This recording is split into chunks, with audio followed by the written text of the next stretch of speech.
हिंदू धर्म में रंगों का गहरा आध्यात्मिक महत्व है।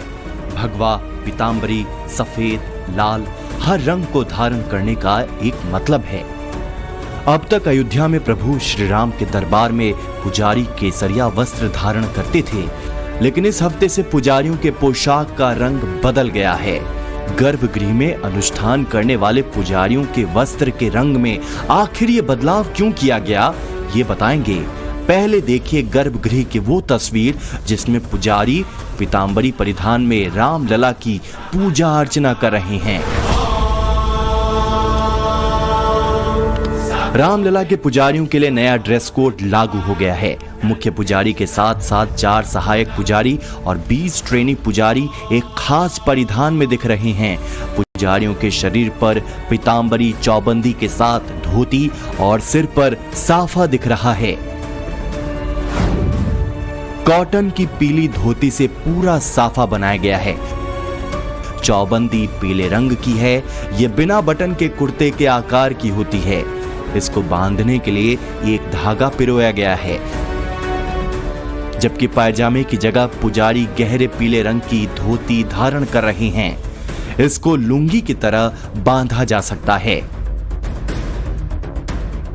राम मंदिर के पुजारी संतोष कुमार तिवारी कहते हैं, धर्मशास्त्रों के मुताबिक पुजारियों को ऐसे वस्त्र नहीं पहनने चाहिए जिनमें पांव या सिर डालना हो, इसलिए नया ड्रेस कोड लागू किया गया है। रामनवमी, जन्माष्टमी या और कोई विशेष दिन आया तो उसमें जो है पीले वस्त्र ही प्रभु को पहनाया जाता है। तो इसको देखते हुए ट्रस्ट ने भी पीला ही वस्त्र कोड में रखा है। वस्त्र कोड में तो सभी पुजारियों के लिए पीला वस्त्र। पुजारियों के पोशाक में इस बदलाव को भगवान राम की पूजा से भी जोड़कर देखा जा रहा है। अब तक पुजारी जिस भगवे रंग का वस्त्र धारण करते थे वो त्याग, प्रकाश और मोक्ष की खोज का प्रतिनिधित्व करता है। ये आग का भी रंग है, पवित्रता और बलिदान का प्रतीक है। दूसरी ओर पीले रंग को अक्सर भगवान विष्णु से जोड़ा जाता है, जिनके भगवान राम अवतार हैं। पीला रंग ज्ञान, शिक्षा और खुशी का प्रतीक है। इसे शुभ भी माना जाता है और अक्सर अनुष्ठानों और समारोहों में इसका इस्तेमाल किया जाता है। रामलला के गर्भगृह में जो पुजारी तैनात होते हैं उनके लिए मंदिर ट्रस्ट की ओर से जो नया ड्रेस कोड लागू किया गया है उसमें इस बात का खासा ख्याल रखा जाता है कि पुजारियों की ओर से जो दैनिक धार्मिक अनुष्ठान कराए जाते हैं उसके लिए भी व्यवहारिक हो। 4 सहायक पुजारियों में से प्रत्येक के साथ अब 5 ट्रेनी पुजारी भी हैं। इन सभी ट्रेनी पुजारियों को बाकायदे धार्मिक रीति रिवाज सिखाए जाते हैं और इसके साथ ही नए ड्रेस कोड की बारीकियां भी सिखाई जा रही हैं, जिसमें पीले रंग की पगड़ी को किस तरीके से बांधना है वो भी शामिल है। रामलला के पुजारियों के नए परिधान के साथ साथ एक बड़ा अपडेट राम मंदिर को लेकर भी है। इस साल के दिसंबर तक रामलला के मंदिर का शिखर बनकर तैयार हो जाएगा और उसके बाद शिखर पर पताका के लिए विशाल ध्वज दंड लगाया जाएगा।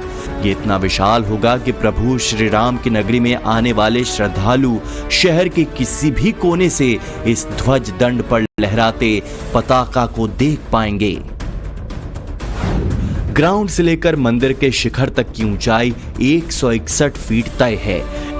इसके बाद शिखर पर 45 फीट एक ध्वज दंड लगाया जाएगा, जिससे मंदिर के शिखर की ऊंचाई 200 फीट से ज्यादा हो जाएगी। ये स्तंभ अपने आप में अद्भुत और अनोखा होगा। खास बात यह है कि राम मंदिर में लगने वाला ये ध्वज दंड 200 सालों तक वैसे का वैसा बना रहेगा। इतना ही नहीं, इस पर हवा, धूप, पानी, आंधी, तूफान का भी कोई असर नहीं पड़ेगा। शिखर बन जाने के बाद एक ध्वज लहराया जाएगा, पताका, उसका स्तंभ, वो यहाँ स्तंभ आकर रखा हुआ है। ये स्तंभ जब लग जाएगा तो शिखर से भी 40-45 फीट ऊंचा जाएगा। तो शिखर ग्राउंड लेवल से 161 फीट, अगर शिखर के भी ऊपर 40 फीट पताका गई तो कुल हो गया 200 फीट। 201 फीट, ध्वज स्तंभ कम से कम 200 वर्ष, यानी उसकी धातु हवा, धूप और पानी का परिणाम 200 साल तक सहे। तो CBRI को कहा गया है कि आप 400 से 500 साल तक का धातु की आयु का अध्ययन करो, और हम व्यवहार में मानकर चलेंगे कि 200 साल भी अगर ध्वज स्तंभ टिक गया तो 200 साल बाद बदल देंगे। मंदिर का ग्राउंड फ्लोर 90% बन गया है। सेकंड फ्लोर का काम भी 70% पूरा हो चुका है। सेकंड फ्लोर पर 74 स्तंभों में से 60 स्तंभ स्थापित किए जा चुके हैं। परिसर में 800 मीटर लंबा परकोटा भी बन रहा है। परकोटे में 8 लाख घन फीट पत्थर लगने वाला है, जबकि 2.25 लाख घन फीट पत्थर लग चुका है। परकोटे में 6 मंदिरों का भी निर्माण कार्य चल रहा है। इसके अलावा परिसर में सप्त मंडपम की भी स्थापना की जा रही है। भगवान के मंदिर के पहली मंजिल पर राम दरबार आने वाला है। परकोटे में 6 मंदिर बनने वाले हैं। सप्त ऋषियों का मंदिर बनने वाला है। शेषावतार यानी लक्ष्मण जी का मंदिर बनने वाला है। संत तुलसीदास जी का एक मंदिर बनने वाला है। शिव पार्वती कहीं स्थापित होंगे। ये मूर्तियाँ कैसी हों, खड़ी की बैठी, इन सब बातों की बारीकी से चर्चा हुई है, और ये सभी मूर्तियाँ दिसंबर 2024 तक बनकर तैयार हो जाएंगी, इसकी पूरी संभावना है। सभी मूर्तियाँ जयपुर में बनेंगी और प्रयासपूर्वक सभी मूर्तियाँ सफ़ेद रंग के मकराना के बेस्ट क्वालिटी के मार्बल में बनेंगी। श्री राम जन्मभूमि तीर्थ क्षेत्र ट्रस्ट लगातार मंदिर की सुरक्षा की समीक्षा भी कर रहा है। एक नए फैसले में ट्रस्ट ने श्रद्धालुओं के बाद मंदिर के भीतर पुजारियों के मोबाइल फोन के इस्तेमाल पर भी बैन लगा दिया है। मोबाइल फोन पर बैन को पूजा के दौरान पवित्रता और फोकस बनाए रखने की दिशा में एक सकारात्मक कदम के रूप में भी देखा जा रहा है, तो दूसरा पहलू सुरक्षा भी है। 22 जनवरी को प्राण प्रतिष्ठा कार्यक्रम के बाद अब तक करीब 2 करोड़ श्रद्धालु रामलला के दर्शन कर चुके हैं। हर रोज 1 लाख से ज्यादा की तादाद में भक्त अयोध्या पहुंच रहे हैं। प्रभु राम के विराजमान होने के बाद शुरुआती दिनों में राम भक्त कुछ दिनों तक अपने साथ मोबाइल ले जाते थे, लेकिन धीरे धीरे सुरक्षा वजहों से मोबाइल पर बैन लगा दिया गया। अयोध्या पहुंच रहे सभी भक्तों के मन में इच्छा होती है कि वे प्रभु राम के साथ एक तस्वीर अपने मोबाइल में कैद करें। इसी को ध्यान में रखते हुए राम मंदिर ट्रस्ट ने दर्शन मार्ग पर कई जगह सेल्फी पॉइंट बनाए हैं। इसे गर्भगृह की तरह ही सजाया और संवारा गया है। श्री राम मंदिर परिसर में मोबाइल फोन पर बैन है। फोटो और सेल्फी लेने से दर्शन करने आने वाले दूसरे श्रद्धालुओं को परेशानी हो रही थी, जिसके बाद राम मंदिर ट्रस्ट ने मोबाइल पर बैन लगाया। लेकिन आज के दौर में बिना सेल्फी के दर्शन से कई राम भक्त मायूस थे।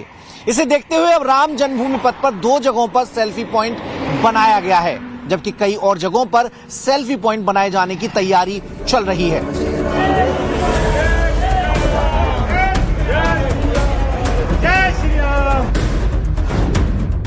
मई महीने में हर रोज करीब 60,000 श्रद्धालु रामलला के दरबार में पहुंच रहे हैं, जबकि जून महीने में रोजाना 61,000 से ज्यादा भक्तों ने रामलला के गर्भगृह में हाजिरी लगाई। शनिवार, रविवार और मंगलवार को भक्तों की संख्या 1 लाख के करीब पहुंच रही है। यह आंकड़ा उस वक्त का है जब आसमान से आग बरस रहे थे, गर्मी चरम पर थी, यानी अयोध्या को लेकर फैलाए गए अलग अलग नैरेटिव के बावजूद भीड़ कम नहीं हुई। जो अयोध्या में पहुंचने वाले भक्तों को चुनाव से पूर्व बीजेपी के बनाए गए माहौल से जोड़ रहे थे और फिर अयोध्या में बीजेपी की हार के बाद राम भक्तों की निष्ठा पर सशंकित हो रहे थे। श्रद्धालुओं का ये हुजूम उन तमाम नैरेटिव को डीरेल करने वाला है। मोदी जी वापस प्रधानमंत्री बनेंगे तो हम एक बार जाके शीश टेकेंगे। अच्छा, इसलिए हम सब आए यहाँ। तो आप इसलिए आए हैं कि मोदी जी की दोबारा आने प्रधानमंत्री बने, इसलिए हम यहाँ पे सीट टेकने आए। इनको धन्यवाद देने भगवान राम को, उनका आशीर्वाद बना रहा मैं। ये बड़ी बात कह रहे हैं आप। हाँ, सच में था, इसलिए आए हम जोधपुर से, इसीलिए आए परिवार के साथ। परिवार को इसीलिए आपको जो मानते हैं आज वो बिल्कुल मानते हैं श्री राम को, हम बिल्कुल मानेंगे। हाँ, यहाँ ये है कि थोड़ा राजनीतिक वजह से कुछ लोगों को थोड़ा सा बीजेपी को वोट जरूर कम मिले अयोध्या में, लेकिन ऐसा नहीं है, अगली बार हो सकता है भरपूर वोट मिलेंगे क्योंकि काम अच्छा हुआ है। तो थोड़ा लेट समझ में आएगा। रामलला की हमें इतनी अपेक्षा है, पूरा देश संतुष्ट है। चुनाव का और रामलला का दर्शन का कुछ फर्क नहीं पड़ता। हम भगवान श्री राम के दर्शन के लिए आए हैं, आते रहेंगे, लोगों को आने के लिए कहेंगे।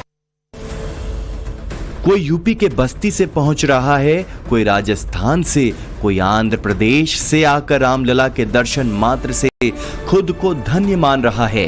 कयास लगाए जा रहे हैं जब राम मंदिर पूरी तरह से तैयार होगा और उसके तीनों मंजिल आम श्रद्धालुओं के लिए खोल दिए जाएंगे तो राम भक्तों के सैलाब का अंदाजा लगाया जा सकता है।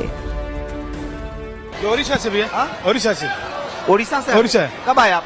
मैं आज आया दर्शन के लिए सिर्फ आए थे? हाँ, कल आए भैया, आज सुबह मंदिर गया है। इतनी गर्मी के बाद भी लोग पहुंच रहे हैं यहाँ पे? हाँ, बहुत गर्मी हो रहा है। ठीक है, अयोध्या का ठीक हो रहा है। क्या सुना था अयोध्या के बारे में और यहाँ के क्या दिखा? जो सुना था वो दिख रहा है। अच्छा लग रहा है यहाँ के? बहुत बढ़िया आ रहा है। आप लोग एहसान से हो?